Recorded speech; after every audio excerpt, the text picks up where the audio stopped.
Of you, this will not come as a surprise. The U.S. ranks a low 28 out of 36 on the index list of countries with the best work-life balance. Americans work longer hours, have fewer vacation days, and spend more time cooking, cleaning, and caring for family. Clinical psychologist Dr. Elizabeth Lombardo joins us now. And Elizabeth, you say there are some things we can do to find their more perfect balance. Right. And it's just, you find this in your practice all the time, though, right? All the time, all the time. We're really struggling. And here's the deal. We all want to be the best parent. We want to be the best at work. We want to have a whole lot of things going on. And what we need to do is really need to prioritize what is important to us. Okay. How do you start with that? I mean, there's a long list of things to do, but what's most important? Where do you start? Start with your values. Okay. Figure out for you, what are your core values? For some people, it's family, creativity, humor. Figuring out what's most important to you, and then how can you incorporate that into your everyday life? And it doesn't have to be your entire day, but at least bringing some components in. Got it. You also talk about trying to find some time for yourself as well as the family and the other responsibilities you have. That helps. It does, and especially as moms, we think, oh, I'll take time for myself when I have time.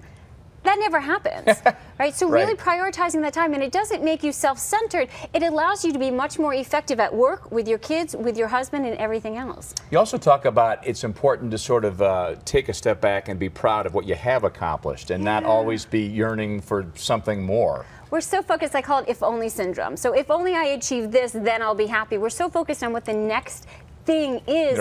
Take a step back and be really proud of what you've done. Right. And then when you are with your family, for example, don't be thinking about work. Try to focus on the moment and what's going on around you. Be really present. We have such a tendency, even if we're physically there, for our mind to be elsewhere. But your children know that, your spouse knows that, and you know that. So be really present. When you're at work, be present at work. When you're with your family, be present with them. I can't tell you how many people I have conversations with, and they talk about having you go back and forth on text with people at work or whatever, and their kids say, "Mommy, Daddy, I want you to play with me or focus on me," and you're talking.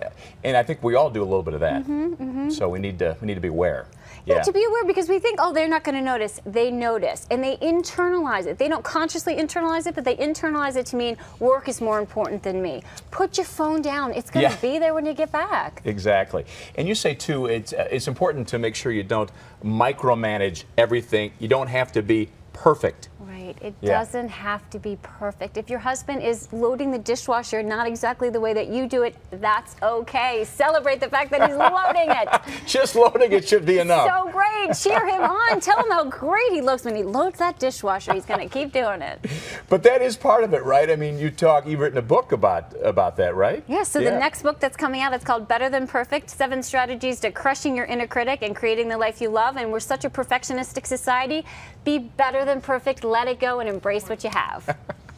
Sounds like a good plan. Easier said than done. Elizabeth, always good to see you. Thanks, Corey. Dr. Elizabeth Lombardo here trying to help us find that perfect balance between work and life in general.